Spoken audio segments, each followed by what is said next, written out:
God. Ask God.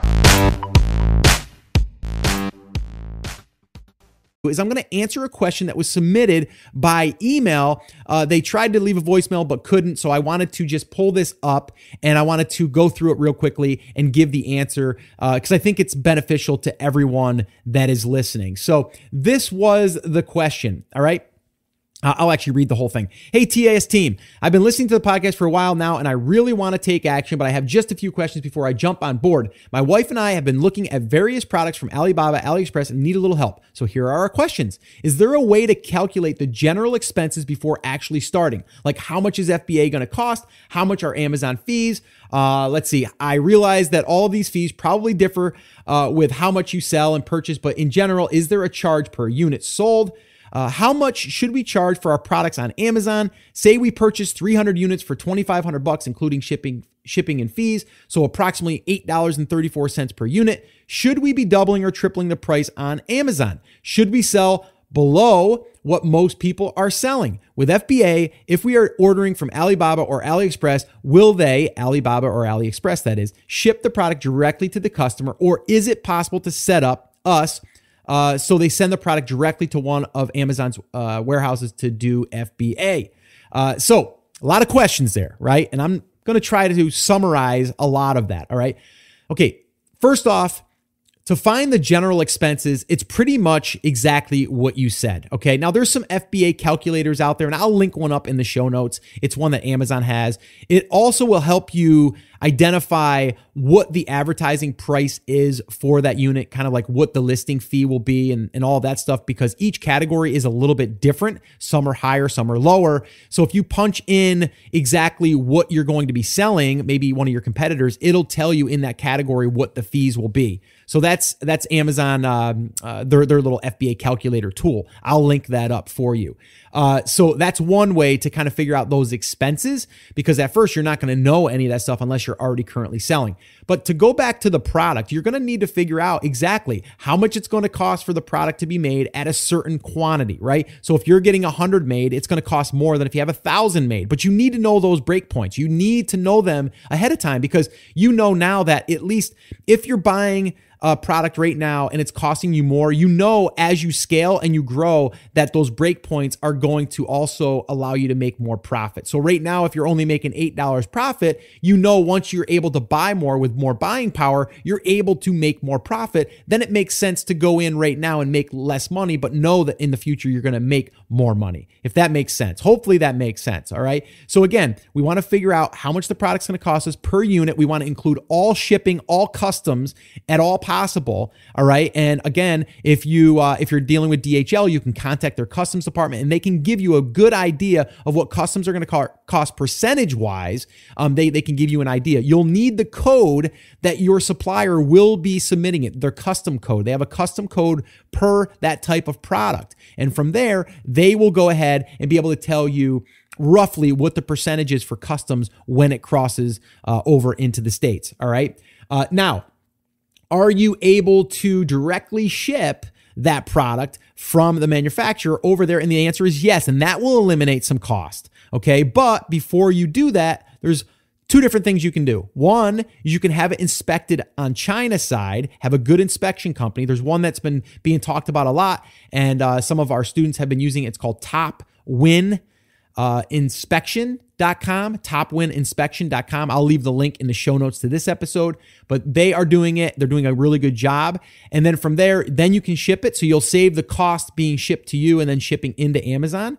But again, you might want to start where you have the item shipped to you, you inspect it, and then from there you ship it. So you're going to take a little bit of a hit on that extra fee. But again, if we know that we can eliminate that fee, we're okay with it. But to go back to answering your question, like if you know that it's going to cost you $8.34 per unit, how much should you want to sell that for? I would say you want to triple that. Okay. So you want to be able to sell that for 24, let's just make it easy. Let's just say 24 or $25, right? That to me would be what I would want to start with. Okay. Now you want to also think to yourself, does this have room to go up? right? Because if it can go up as far as how much I can charge, then that gives you a little bit more wiggle room. Now, the other thing that you can say is, well, let's say I can charge $25 now, but I know that $8.35, I'm going to be able to reduce that to $5 when I start buying more, or when I start getting these systems in place. Well, now that $24 or even $23.95 might make sense. All right. But again, you have to kind of think about all of your expenses. I like to think about how can I come out with $10 profit at the end of the day. So in this case, if we're paying $8 for that and we're going to charge $25, I can almost say that my FBA fees at a $25 point are going to probably be about $6 to $7. So now I'm at $15. So you see, if I add $10 to that, that's where I'm going to be able to come up with $25 or $26. So that's kind of why I say if you triple it, you're probably okay. If you can add a little bit to that, a little bit of cushion, you're probably better off as well. But again, let's say that I got that at $25 and I can sell it, and that those numbers work even if I buy it for $8.34 a unit. Well, if I can reduce my cost to $5 per unit, look at that. I've just added more to my profit without doing anything other than scaling on the back end of things. All right. And then the other question here was, let's see here, with FBA, if we're ordering from Alibaba, if you ship it directly, I already talked about that. So I think I covered everything. In that question. And the question came from Danielle. So Danielle, thanks for the question. Hopefully this gives you guys a good sense of what you need to think about when you are looking at the numbers, because it all comes down to the profit, right? It comes down to the profit. Now, we didn't figure in any pay-per-click. And really in the beginning, I don't figure in a lot of pay-per-click because that's my promotion phase. And once I get that dialed in, then from there, we're only going to be buying traffic that's going to be converting to sales. Okay. And again, that a lot of times in the beginning is a way for us to start ranking. So in the beginning, I don't really figure that into the equation.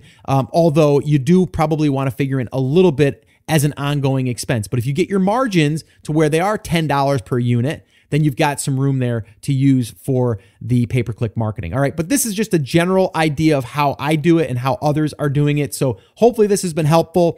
I know it was a little bit of a long-winded answer, but there was a lot of different things there, right? So Danielle, thank you so much for the question. If you guys want to submit a question, head over to theamazingseller.com/ask, and you can do that. I want to also, again, remind you guys, if you're brand new and this is your first time to the show, I want to welcome you. I love hanging out with you guys. This is just awesome to be able to virtually connect like this. And that's why I love the Ask Scott sessions. But if you are brand new and you're just getting your feet wet and you don't understand the entire process, the entire business model, I would recommend attending one of my live free workshops. This is where I break it down for you in 5 phases: how to pick a market and a product, how to source it, how to do a pre-launch, how to do a launch, how to promote the product, and everything in between. We go over that on a workshop, and we go through every single thing. We also do live Q&A. So if you want to attend one of them, I would love to invite you to the next one, and you can register for the next one by heading over to theamazingseller.com/workshop, and you can register there for an upcoming workshop.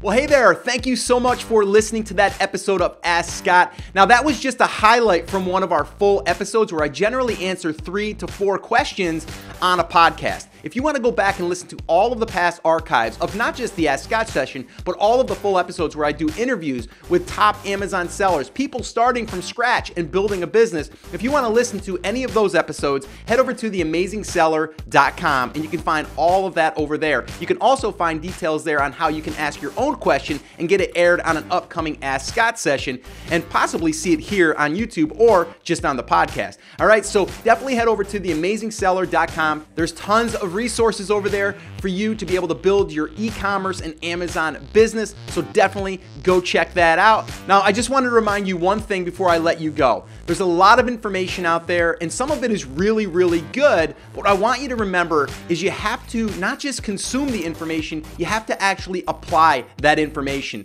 So take this information that you learned here today and apply it to your business. And this way here, you can get results. As my shirt says, I wear it almost daily. Take action. We'll see you guys.